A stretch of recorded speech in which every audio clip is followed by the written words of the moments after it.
Morning बेटा, कैसे हैं आप लोग? बेटा हम लोगों ने अपना टॉपिक कंप्लीट किया है जेनेटिक्स। आपने लास्ट लाइव क्लास में टॉपिक पढ़ा है। लाइव क्लास में बेटा जी आपने जेनेटिक्स का दी एंड कर दिया था, अपना टॉपिक ख़त्म हो गया। अब हम अपने इसी चैप्टर का जो नेक्स्ट पार्ट है, चैप्टर का नाम था जेनेटिक्स एंड इवोल्यूशन। अब हम अपना नेक्स्ट पार्ट शुरू करने वाले हैं। वो पार्ट जो हम शुरू करेंगे बेटा जी वो है यहाँ पे आपका इवोल्यूशन के बारे में। तो इवोल्यूशन क्या होता है क्या नहीं होता हम उसके बारे में बातें करेंगे। तो इवोल्यूशन वर्ड को बेटा समझने से पहले हम एक वर्ड बोलते हैं बेटा जी यहाँ पे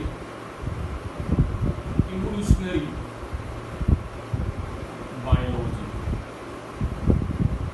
अच्छा, आपको पहले इस वर्ड को समझना है, मतलब it is the study of the history of the life form and evolution of the life form on the earth. मैंने बोला बेटा जी study of history of life form and its evolution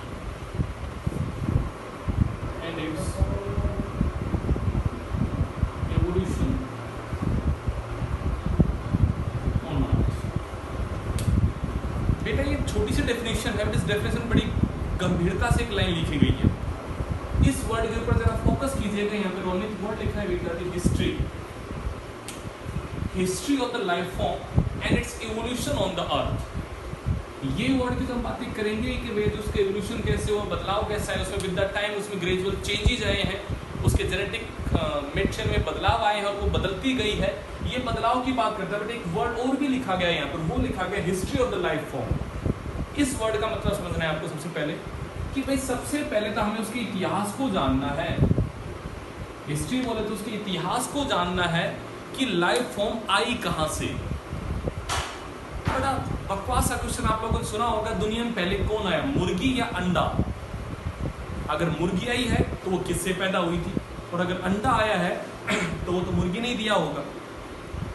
अब पॉइंट आता है, ये जो बकवास सी बातें हमने बहुत पहले कभी सुना होगा, आप लोगों ने, आपसे किसी ने पूछा होगा दुनिया में पहले कौन आया, ये सब बातें मैं यहाँ पे करने वाला हूँ। सबसे पहले यहाँ पे कि भाई जो लाइफ फॉर्म है, पहली लाइफ, पहला लिविंग ऑर्गेनिज्म इस धरती पे आया कहाँ से। उससे पहले एक और वर्ड आता है, ये अर्थ बनी कैसे, इस ओरिजिन ऑफ द अर्थ कैसे हुआ, और ओरिजिन अगर इसका हुआ तो इस पे पहली लाइफ कहाँ से आई। बिलियंस ऑफ ईयर अगो पहले तो ये लाइफ थी ही नहीं, फिर ये लाइफ कहाँ से आई। और अर्थ ही वो प्लेनेट है जहाँ पे लाइफ अगर एग्जिस्ट करती है तो ऐसा क्यों है मेरे भाई, ये यहाँ पे लाइफ का ओरिजिन कहाँ से हुआ है। पहले तो हमें उस इतिहास को जानना पड़ेगा, पहले हमें उस हिस्ट्री की बात करनी पड़ेगी कि लाइफ एक्चुअली आई कहाँ से है। आपके एनसीईआरटी बुक में भी आप ये मत समझना कि मैं इस लेवल को ऊपर उठा रहा हूँ, बस मैं यहाँ पे कहानियाँ कुछ एक्स्ट्रा पढ़ाऊंगा आपको यहाँ पे, बट आपकी 10th क्लास के एनसीईआरटी बुक में भी ओपन हार्डन की थ्योरी दे रखी है, तो सब कुछ आपके सिलेबस की बातें हो रही। तो ये डेफिनेशन आपको समझनी है, आपके सिलेबस में है ये डेफिनेशन बेटा जी, कि हमें पहले हिस्ट्री को समझना है, इवोल्यूशन तो बाद की बात है। पहले तक ये समझे ओरिजिन कहाँ से हुआ लाइफ का, पहली जिंदगी आई कहाँ से, क्या उसका इतिहास है, उस इतिहास को जानना है। सबसे पहले हमें रोनित बेटा यहाँ पे पहले हमें हिस्ट्री को जानना है, ओरिजिन ऑफ द लाइफ के बारे में। तो पहली जो आज के लेक्चर में बातें होंगी वो होगी about the origin of the life के बारे में। आज इवोल्यूशन की कोई बातें नहीं होंगी, आज ओरिजिन को समझेगा। चलिए अब पॉइंट आता है सर, सबसे पहले तो हम बातें करते हैं यहाँ पे ओरिजिन ऑफ द यूनिवर्स की।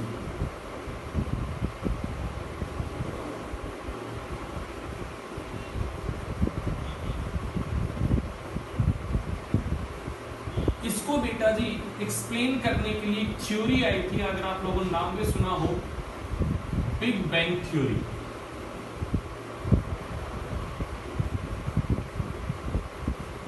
उस थ्योरी के अकॉर्डिंग क्या कहानी है बेटा कि जो यूनिवर्स है हमारा, ये बना हुआ है ए ह्यूज क्लस्टर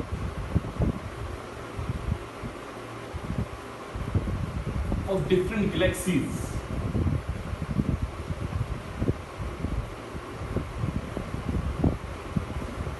और जो गैलेक्सीज हैं बेटा जी made up of clouds and star. अब उसके उसके अकॉर्डिंग क्या था, ये तो चलो हमें समझाने वाली बात ही नहीं है, इसके ऊपर तो हमें बात ही नहीं है। बातें क्या कर रही है इसके ऊपर यहाँ पे कि यूनिवर्स जो था पहले बेटा जी ये हाईली कंडेंस फॉर्म में था। भाई हमारा जो यूनिवर्स है ना यहाँ पे कात्यायनी गुड़िया, ये बहुत सारे गैलेक्सीज से मिलके बना है, और गैलेक्सीज में बहुत सारे बेटा जी स्टार्स होते हैं और क्लाउड होते हैं। ये तो यूनिवर्स की कंपोजिशन की बात हो रही है, जिसका हमें बातें नहीं करनी है। बट पॉइंट क्या आता है, पहले ये सब चीजें एक हाईली कंडेंस फॉर्म में थी, एक छोटे से आकार में थी, हर एक चीज पहले बहुत पास पास थी। अब जब ये चीजें पास पास थी, रिपल्सन का फोर्स बहुत ही हाई था और टेम्परेचर यहाँ पे बहुत ही ज्यादा हाई था बेटा जी।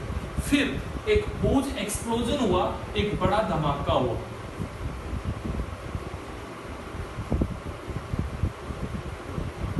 एक्सप्लोजन, एक बहुत बड़ा धमाका हुआ। क्यों हुआ? क्योंकि ये गैलेक्सीज हाईली कंडेंस थी, इनमें टेम्परेचर बहुत हाई था, रिपल्सिव फोर्स बहुत ज्यादा था, जिसकी वजह से इनके बीच में एक बहुत बड़ा धमाका, और उस धमाके की वजह से universe gate expand.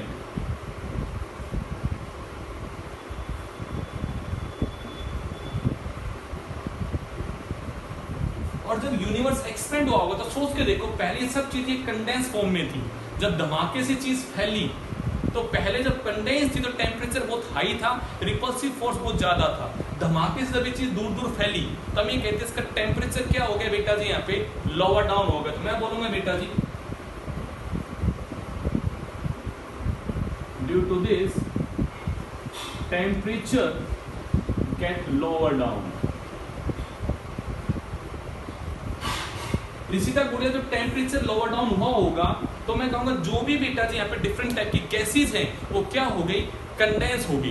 Due to the gravitational force and due to the lowering of the temperature the gases get condense, और गैसेज के कंडेंस से बेटा जी डिफरेंट टाइप की गैलेक्सीज बनी यहाँ पे, और मैं कहूंगा बेटा जी डिफरेंट टाइप के प्लैनेट्स बनना क्या हो गया यहाँ पे शुरुआत हो गई बेटा जी। Due to this and due to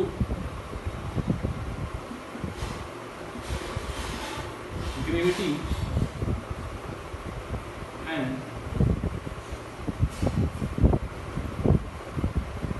lowering of temperature, gases get condensed। अब जरा सोचिएगा सर, सेंटर के अंदर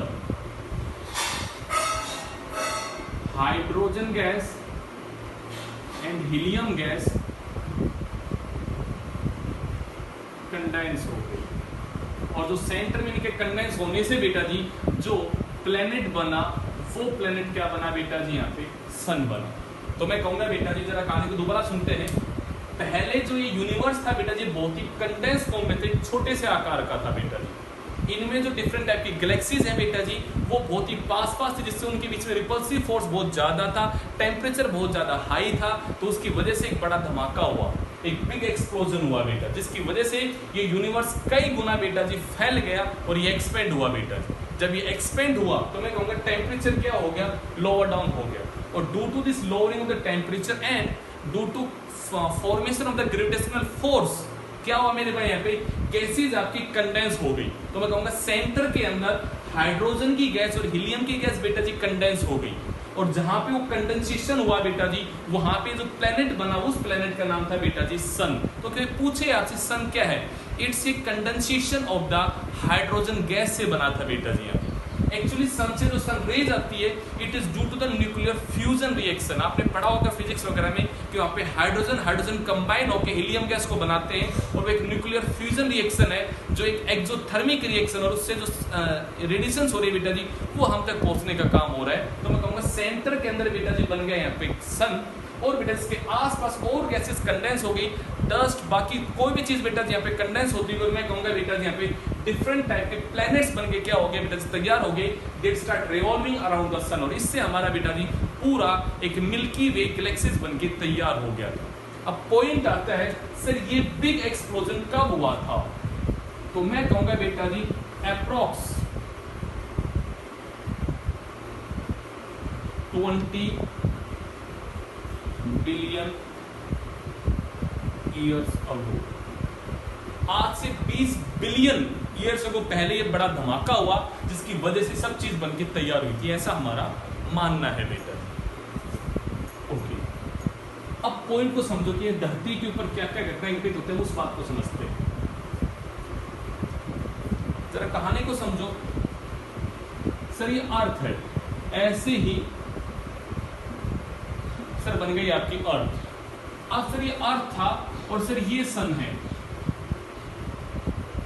यहां पे ओजोन वगैरह कुछ भी नहीं है, तो मैं कहूंगा हाईली एनर्जेटिक रेज आके बेटा जी सीधी की सीधी स्ट्राइक कर रही है अर्थ के सरफेस पे।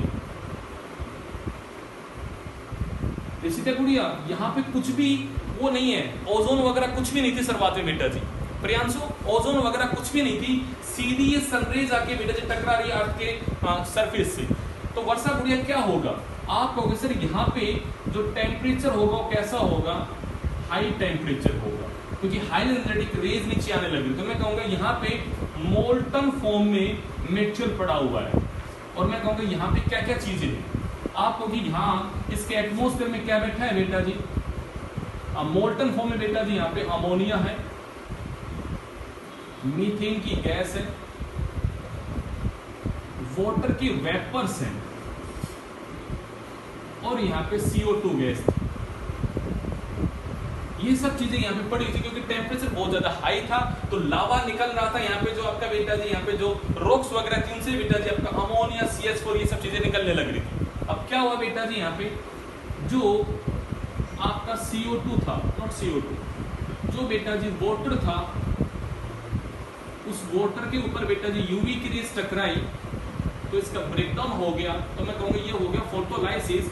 इसकी वजह से H पॉजिटिव आयंस बेटा जी निकली, और निकला बेटा जी यहाँ पे आपका ऑक्सीजन। अब जरा वर्ड को समझना, ये जो या इसको ना निकाल, सीधा हाइड्रोजन गैस को निकालोगे। अब ये जो हाइड्रोजन गैस है बेटा जी लाइट थी वेट में, तो ये हो गई यहाँ से एवपोरेट बेटा जी, मतलब ऊपर वाले हिस्से में चली गई बेटा जी। अब ये ऑक्सीजन ने क्या किया? ये ऑक्सीजन बेटा जी मीथेन के साथ अपने आप को रिएक्ट करता है और बनाता है बेटा जी CO2 प्लस में वाटर। ये बेटा जी अमोनिया के साथ भी अपने आप को रिएक्ट करता है और बनाता है बेटा जी नाइट्रोजन गैस, और बनता है बेटा जी वाटर। अब टेम्परेचर बहुत हाई है, तो मैं कहूंगा यहाँ पे वाटर के वेपर बैठे हैं। अब इस तरह से फ्री फॉर्म में बेटा जी ऑक्सीजन बनना शुरू हुआ, बट ऑक्सीजन फ्री फॉर्म में रुका नहीं, और क्या हुआ बेटा जी, जो ऑक्सीजन के मॉलिक्यूल हैं ये भी आपस में रिएक्ट हुए,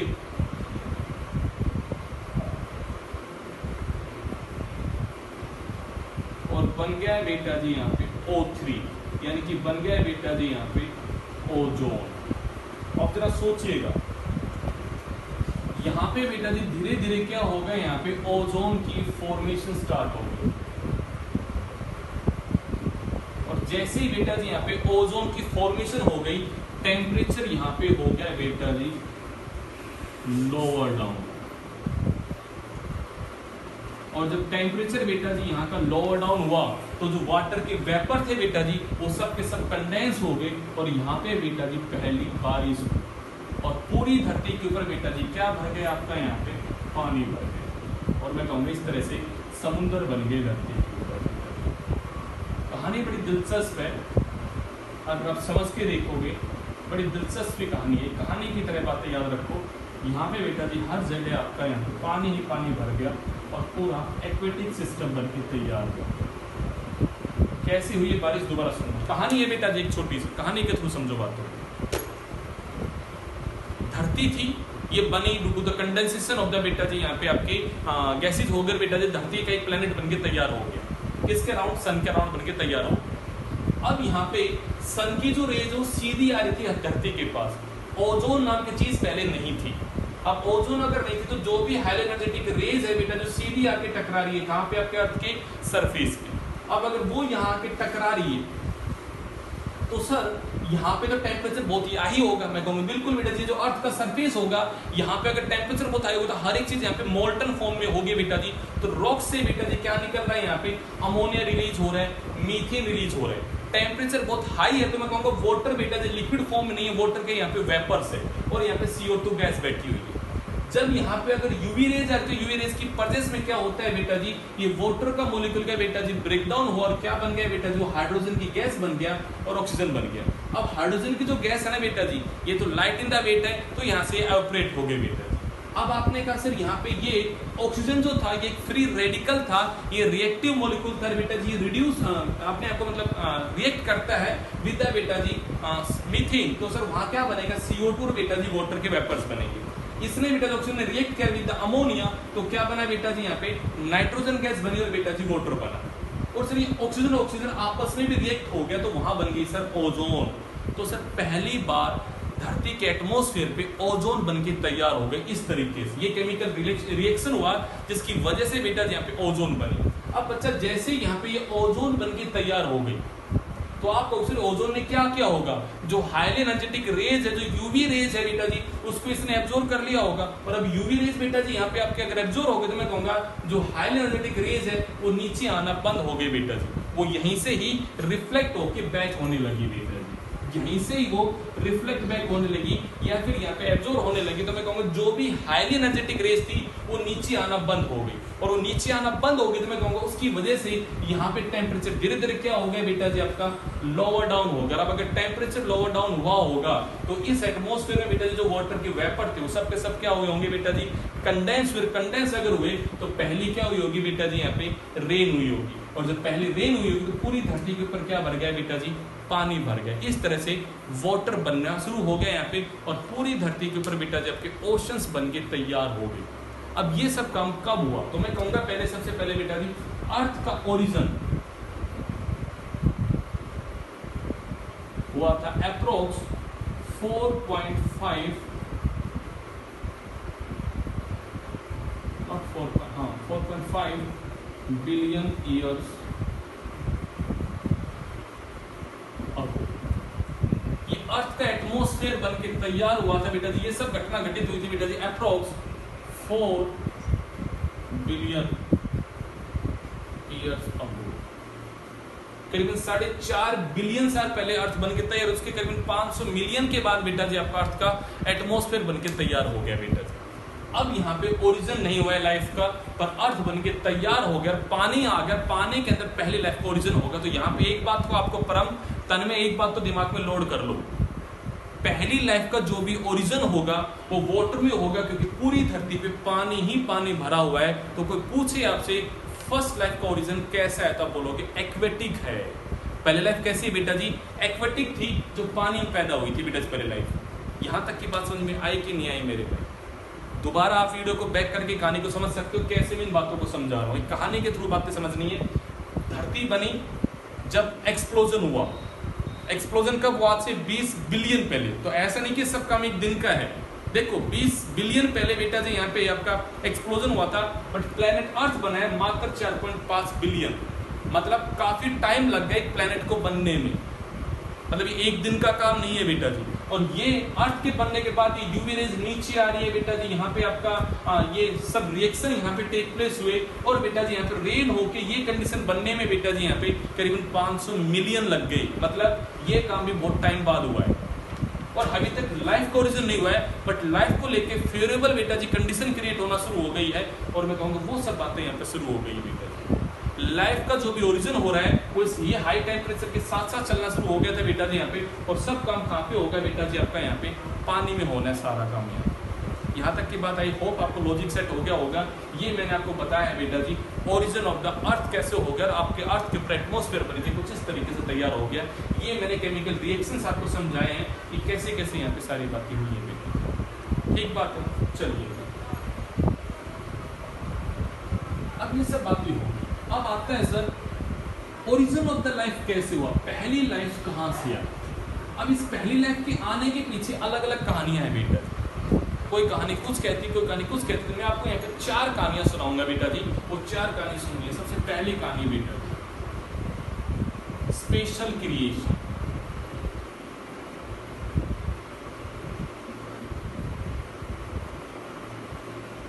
जो ग्रीक फिलोसफर्स थे उनका मानना था भगवान नाम की कोई सुपर नेचुरल पावर है जिसने इस धरती को बनाया और जिसने इस लाइफ को बनाया। तो इनके अकॉर्डिंग उन्होंने अपनी थ्योरी के 3 पॉइंट रखे बेटा जी।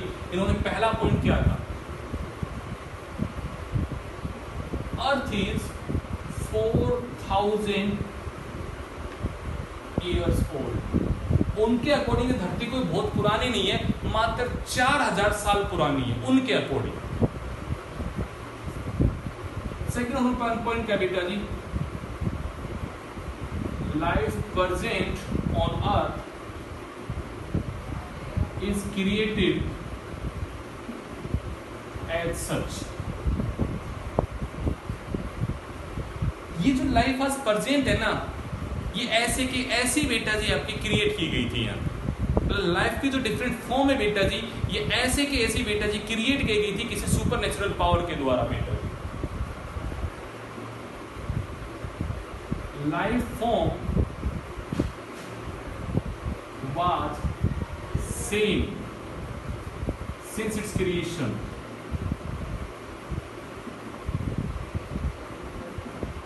and will be same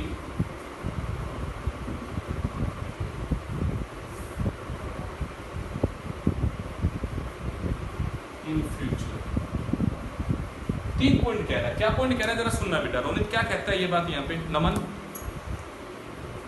तन्मय बेटा क्या कह रहा है ये धरती है ना कोई बहुत पुरानी नहीं है, ये मात्र 4000 साल पुरानी है। इन्होंने कहा ये जो आज आप डिफरेंट टाइप की लाइफ फॉर्म देख रहे हो ना, यहाँ पे अलग अलग प्रकार के जो जानवर है, प्लांट है, जो एनिमल्स यहाँ पे प्रेजेंट है, ये ऐसे कैसे क्रिएट किए गए थे। यहाँ पे कोई इवोल्यूशन वगैरह नहीं हुआ, ये ऐसे कैसे क्रिएट किए गए।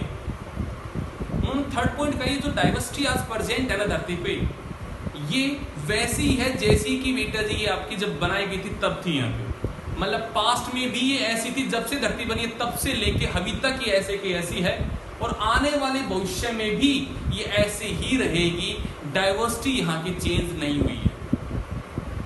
ये 3 पॉइंट बनाए उन्होंने अपनी एक हाइपोथेसिस रखने के लिए, अपनी एक कहानी रखने के लिए। उस कहानी को उन्होंने नाम दिया स्पेशल क्रिएशन, कि कोई सुपर नेचुरल पावर ने ये सब चीज क्रिएट करके तैयार की। अब लोगों ने कह तो दी ये बात, पर साइंस तो ऐसे नहीं मानती ना बातों को। साइंस ने मांगा प्रूफ और साइंस ने इसके अगेंस्ट में बातें की। जब हम फॉसिल्स की स्टडी करते हैं तो हमें पता लगता है कि धरती की लाइफ 4000 साल पुरानी नहीं है, उससे कहीं ज्यादा है। पहला पॉइंट।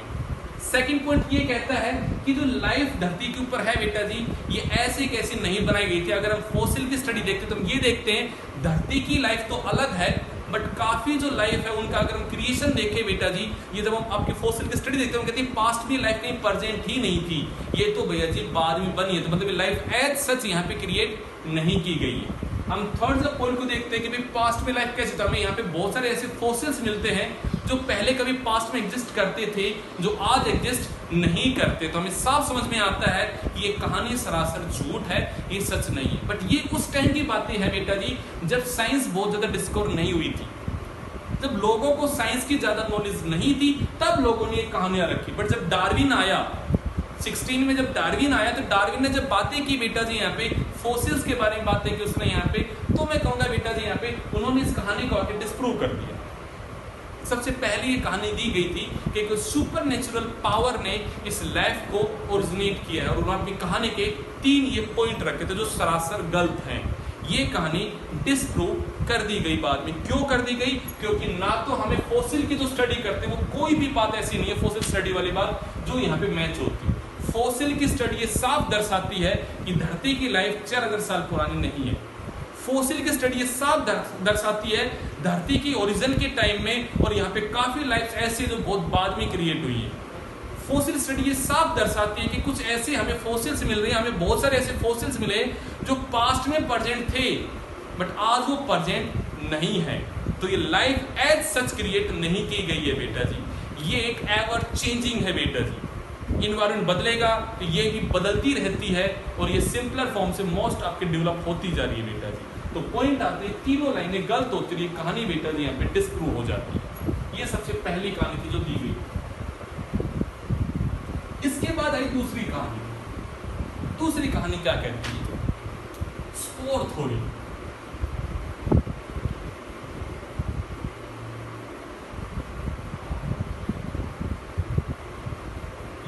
नाम दिया गया पैंसपर्मिया।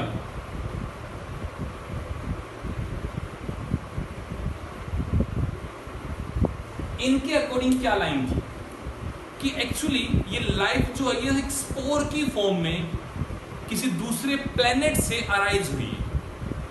पहली लाइफ कहीं और हुआ करती थी और उस प्लेनेट से लाइफ यहां एक स्पोर की फॉर्म में आई है। तो उसने ये कहा लाइफ अराइज ऑन अर्थ, या मैं कहूंगा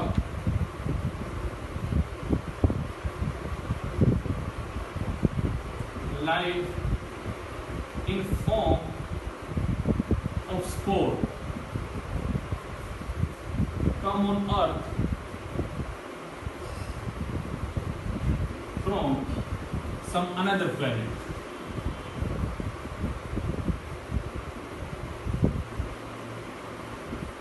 किसी और प्लेनेट से लाइफ यहाँ आई है। अब कह दिया, लोगों का काम है कहना, क्योंकि साइंस, ये कहानी उस टाइम की जब साइंस बहुत ज्यादा डिस्कवर नहीं हुई थी, तब लोगों ने कुछ भी बातें बोली जा रही थी। अब साइंस ने जब डिस्कवरी हुई तो साइंस ने ये कहा भाई धरती के बाहर के अगर आप कंडीशन को देखते हो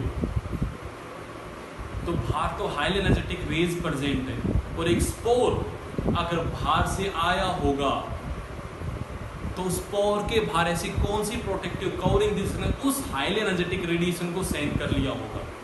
तो ऐसा पॉसिबल नहीं है कि लाइफ एक स्पोर की फॉर्म में किसी और प्लेनेट से, बिकॉज इस अर्थ के बाहर जो कंडीशन आज हमें दिखाई देती हैं वो सारी की सारी अनफेवरेबल है, हाईली एनर्जेटिक रेडिएशंस वगैरह प्रेजेंट है बेटा जी। तो मैं कहूँगा मेरे भाई यहाँ पे बाहर जो लाइफ है बेटा जी यहाँ पे वहाँ से यहाँ आ ही नहीं सकती, क्योंकि अर्थ के बाहर की जो कंडीशन है वहाँ पे हाई टेम्परेचर है, हाई एनर्जेटिक रेडिएशन है बेटा जी, तो उसमें कोई भी स्पोर सर्वाइव कर ही नहीं पाएगा। और अगर कोई स्पोर सर्वाइव नहीं कर पाएगा तो इट मीन्स लाइफ बाहर से कैसे आ सकती है, जब अगर बाहर की कंडीशन कैसी, अर्थ के बाहर एटमॉस्फेयर की बेटा अनफेवरेबल है, तो ये कहानी भी खत्म हो गई, ये लाइन भी खत्म हो गई। अब तीसरी बात है जो कि ऐसी एक बकवास कोड है, वो क्या कहेगी, स्पॉन्टेनियस जर्नेशन, अपने आप चीजें पैदा हुई।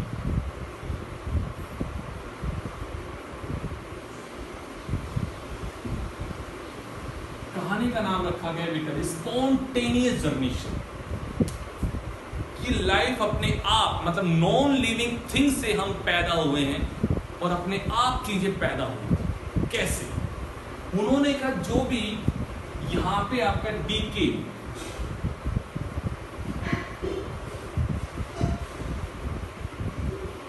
एंड रोटिंग मटेरियल है,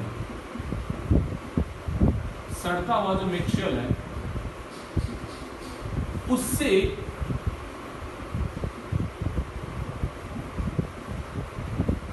लाइफ अराइज हुई थी। ऐसा उनका कहना था कि life arise from the decay and the rotting material, इनसे लाइफ पैदा हुई है, अपने आप लाइफ का यहां से ओरिजिन हुआ है। अब भैया जी कहानी को डिस्प्रूव करने के लिए आगे साइंटिस्ट जिसका नाम था लुईस पास्चर, उन्होंने कहा अच्छा ऐसा है तो चलो मुझे लाइफ को ऑब्जर्व करके दिखा दो। उन्होंने क्या किया बेटा जी डिस्प्रूव करने के लिए एक ऐसा बेटा जी स्वान नेक शेप का बेटा जी ऐसा एक फ्लास्क लिया। उसने क्या किया, इस फ्लास्क को बेटा जी ऐसे यहाँ पे हीट किया,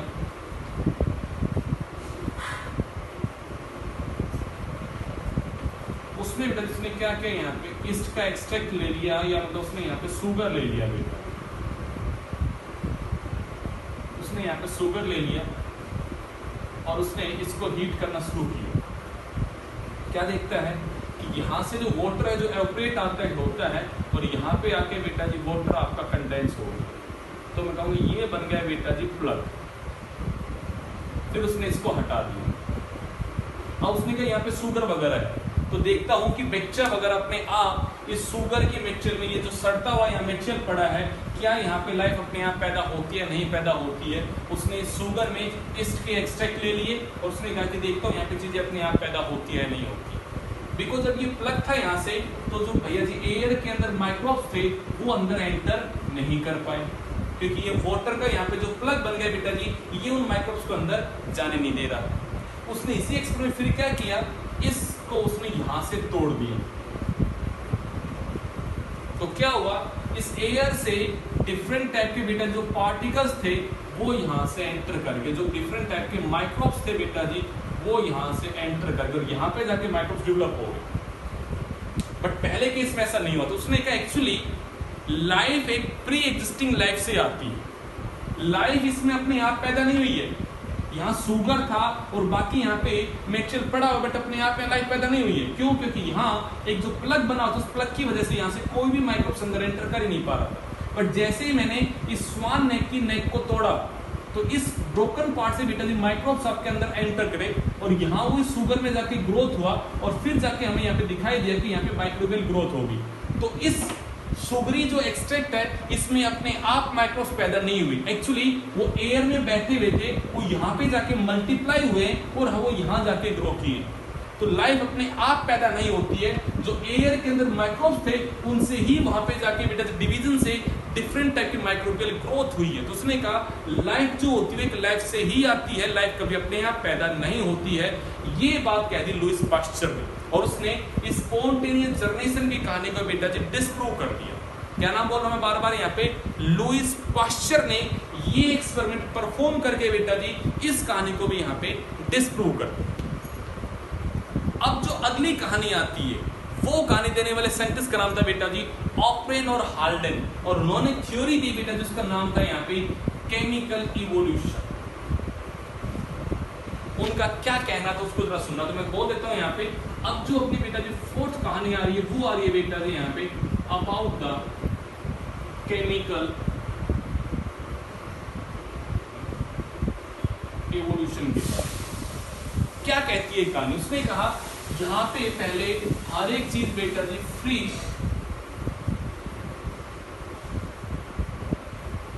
इनऑर्गेनिक मॉलिक्यूल थे बेटा जी।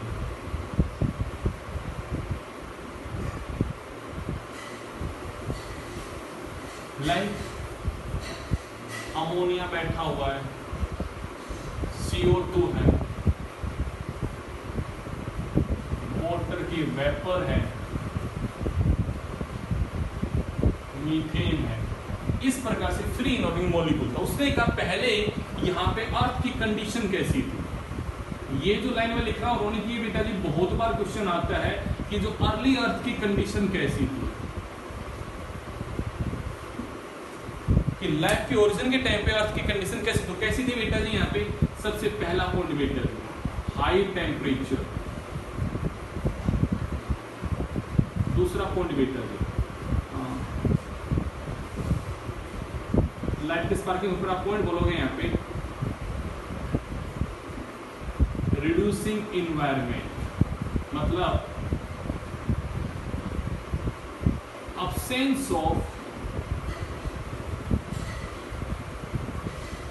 Free oxygen. याद रखना शुरुआत में धरती के ऊपर बिल्कुल ऑक्सीजन नहीं थी। कंडीशन कैसी थी बेटा जी यहाँ पे रिड्यूसिंग एटमॉस्फेयर था बेटा जी, टेम्परेचर क्या था हाई था। और यहाँ पे मैंने कहा है कि पानी है बट सॉरी यहाँ पे ऑक्सीजन है, बट वो बेटा जी कंबाइंड फॉर्म में है वाटर के साथ और बेटा जी CO2 के साथ। यहाँ पे फ्री फॉर्म में ऑक्सीजन कभी नहीं था, क्योंकि अगर ऑक्सीजन होता है तो ऑक्सीजन का काम होता है चीजों को ऑक्सीडाइज करना, और ऑक्सीडाइज में चीजें टूटती हैं। हमें शुरुआत में चीजों को बनाना था, तो बनाने के लिए यहाँ पे इन्वायरमेंट कैसा था बेटा जी आपका रिड्यूसिंग था। याद रखना, बड़ा ही जबरदस्त पॉइंट है ये, आपको याद रखना है यहाँ पे इस पॉइंट को। मनीषा गुड़िया याद रखना इस पॉइंट को। यहाँ पे जो कंडीशन है वो कैसी बेटा जी रिड्यूसिंग इन्वायरमेंट था, जिसके अंदर बेटा जी यहाँ पे केमिकल इवोल्यूशन घटित हुआ। क्या हुआ उसको जरा समझिए। उसने कहा पहले यहाँ पे फ्री फॉर्म में इनऑर्गेनिक मॉलिक्यूल थे, इनके बीच बेचा कि यहाँ पे केमिकल इवोल्यूशन हुआ और उसको फेवर करने के लिए केमिकल रिएक्शन हुआ यहाँ पे, उसको फेवर करने के लिए बेटा जी यहाँ पे इलेक्ट्रिकल स्पार्किंग हो रही थी, बिजली चमक रही थी, थंडरिंग हो रही थी। बिजली चमकने की वजह से यहाँ पे जो भी फ्री फॉर्म में बेटा जी यहाँ पे आपकी मिनरल्स बैठे थे, जो एटम्स बैठे हुए थे बेटा जी, वो आयनाइज होने लग रही थी। हाई टेम्परेचर पे आपके सारे जो एटम्स थे बेटा जी ये आयोनाइज हो रहे थे, और आयोनाइजेशन होने की वजह से बेटा जी हाईली रिएक्टिव फॉर्म में प्रेजेंट थे यहाँ। तो उसने कहा बेटा जी ये सारे के सारे बेटा जी आपस में रिएक्ट होते हैं और यहाँ पे बनती है सबसे पहले बेटा जी आपकी सिंपल ऑर्गेनिक मॉलिक्यूल। कि भाई जब यहाँ पे इनऑर्गेनिक मॉलिक्यूल के बीच में केमिकल रिएक्शन हुआ तो क्या बने बेटा जी सिंपल ऑर्गेनिक मॉलिक्यूल मिले। जैसे कि यहाँ पे बन गए बेटा जी ग्लूकोज, यहाँ पे बन गए डिफरेंट टाइप के बेटा जी पिगमेंट्स, यहाँ बन गई बेटा जी अमीनो एसिड, फैटी एसिड। इस तरह से यहाँ पे डिफरेंट टाइप के सिंपल मॉलिक्यूल बनने शुरू हो गए। इनमें फिर हुआ बेटा जी पॉलीमराइजेशन, मतलब अभी केमिकल रिएक्शन और आगे हुआ, उस केमिकल रिएक्शन में हुआ बेटा जी पॉलीमराइजेशन, और क्या हो गया यहाँ पे बने बेटा जी कॉम्प्लेक्स ऑर्गेनिक मॉलिक्यूल। इनका बेटा जी हुआ एग्रीगेशन, और यहां पे बन गई बेटा जी पहली प्रोटोसेल, और उस प्रोटोसेल से बेटा जी पैदा हुई ट्रू सेल। प्रोटोसेल बेटा जी आज से करीबन आई थी बेटा जी 3 बिलियन ईयर्स अगो, और पहली ट्रू सेल पैदा हुई है बेटा जी आज से 2 बिलियन ईयर्स अगो। आज से 2 बिलियन ईयर्स अगो पहले क्या है बेटा जी ट्रू सेल आई है, और प्रोटोसेल आई 3 बिलियन। इस तरह से हम इनऑर्गेनिक से पैदा हुआ है बेटा जी ट्रू सेल। आपको दूसरी बात हम कैसे मान लें बेटा, आप आज अपनी सेल के बारे में बात करते हो, सेल किससे बनी हुई है? सेल में आप कहते हो माइटोकॉन्ड्रिया है, न्यूक्लियस है, साइटोप्लाज्म है। इन सब में क्या है बेटा जी आपके ऑर्गेनिक मॉलिक्यूल ही तो है बेटा जी, ग्लूकोज है, कार्बोहाइड्रेट है। कोई पूछा तो सेल मेम्ब्रेन क्या है भाई, लिपिड की बनी है, उसमें प्रोटीन्स है, तो मॉलिक्यूल का एग्रीगेशन ही तो है बेटा जी। तो ऐसे सिंपल ऑर्गेनिक मॉलिक्यूल बने बेटा जी केमिकल इवोल्यूशन से बेटा जी यहाँ पे। तो वो जो पहले बने सिंपल, फिर पॉलीमराइजेशन होके बने बेटा जी कॉम्प्लेक्स, और उन सब ने बेटा जी एक एग्रीगेशन बनाया, और एक बेटा जी बड़ा उनका एक गुच्छा बन गया। वो गुच्छा जो बना उसका नाम दिया प्रोटोसेल। उसके बाद सेल मेम्ब्रेन नहीं थी तो मैंने उसका नाम दिया बेटा जी प्रोटोसेल। जैसे उसके बाहर एक सेपरेट बाउंड्री आ गई तो मैंने कहा अब वो एक ट्रू सेल बन गई बेटा जी। और प्रोटोसेल से ट्रू सेल बनने में बेटा जी 1 बिलियन ईयर्स लग गया बेटा जी। प्रोटोसेल आई थी बेटा जी 3 बिलियन ईयर्स को पहले, और ट्रू सेल आई थी बेटा जी 2 बिलियन ईयर्स को पहले। ये जो कहानी है उसका नाम है बेटा जी केमिकल इवोल्यूशन। देने वाले साइंटिस्ट का नाम था बेटा जी ऑपरेन एंड हाल्डेन। ये नाम आपके एनसीईआरटी बुक में है ऑपरेन और हाल्डेन का। अब पॉइंट आता है सर हम कैसे मान लिए बात सच है या झूठ? साइंस की बात हो रही है तो साइंस ऐसे तो मानेगा नहीं। इसको प्रूव करने के लिए 1953 में साइंटिस्ट था, उसका नाम था बेटा जी एसएल मिलर एंड यूरे। उन लोगों ने बेटा जी एक्सपेरिमेंट परफॉर्म किया, और उस एक्सपेरिमेंट के अंदर बेटा जी उन लोगों ने ये इनऑर्गेनिक मॉलिक्यूल को पास किया, टेम्परेचर अप्रोक्स मेंटेन किया 800 से 1000 डिग्री का बेटा जी। उन लोगों ने लैब के अंदर बेटा जी इन फ्री इनऑर्गेनिक मॉलिक्यूल से बेटा जी सिंपल ऑर्गेनिक मॉलिक्यूल बना के दिखाए। ये दिखाने वाला जो साइंटिस्ट थे उनका नाम था बेटा जी एसएल मिलर एंड यूरे। उन्होंने ये सब काम बेटा जी लैब में करके दिखाया बेटा जी, जिसकी वजह से हमने इस कहानी को बेटा जी सरासर सही माना कि जो लाइफ है बेटा जी ये अराइज हुई थी through a chemical evolution, and we all arise from the simple inorganic molecule से बने हुए जिनमें केमिकल इवोल्यूशन होके बेटा जी हमारे पे ऑर्गेनिक बने, और ऑर्गेनिक से फिर हमारा एग्रीगेशन होके हमारी पहली सेल बनी। और जब एक बार सेल बन गई तो फिर एक सेल से ही सेल अराइज हुई है। तो पहले हुआ था ए बायोजेनेसिस यानी कि chemical evolution, and then ever biogenesis. अब मन आएगा दिमाग में, पॉइंट आएगा ना मन एक, सर अब भी ऐसा हो सकता है क्या? मैं कहूंगा भाई इसलिए मैंने कंडीशन लिखी है। पहले कंडीशन थी टेम्परेचर बहुत हाई था और बेटा जी रिड्यूसिंग एनवायरनमेंट था। अब तो बेटा जी ऑक्सीडाइजिंग एनवायरनमेंट है, अब तो ऑक्सीजन फ्री है बेटा जी। अगर ये कंडीशन मेंटेन हो जाए तो डेफिनेटली दोबारा लाइफ पैदा हो सकती है, बट ये कंडीशन आपको मेंटेन करनी पड़ेगी। मैंने टेम्परेचर बोला 800 से 1000 डिग्री। तो मैं उस एक्सपेरिमेंट का सेटअप आपको अगले वीडियो में पढ़ाऊंगा। थोड़ा सा वीडियो बड़ा हो जाएगा वरना आपका ज्यादा यहाँ पे, तो मैं वीडियो को यही रोकता हूँ बेटा जी। यहाँ पे चौथी कहानी के साथ बेटा जी केमिकल इवोल्यूशन, ये मैंने उसका फ्लो चार्ट आपको बता दिया। इसकी कुछ बातें मैं आपके अगले वीडियो में दूंगा। एनसीईआरटी बुक में बेटा जी ओपन हार्डन का नाम है, आपको पढ़ना है बेटा जी इसको। यहाँ पे ये कहानी थी बेटा जी आपका एक introduction about the origin of the life के बारे में। चलिएगा, थैंक यू बेटा।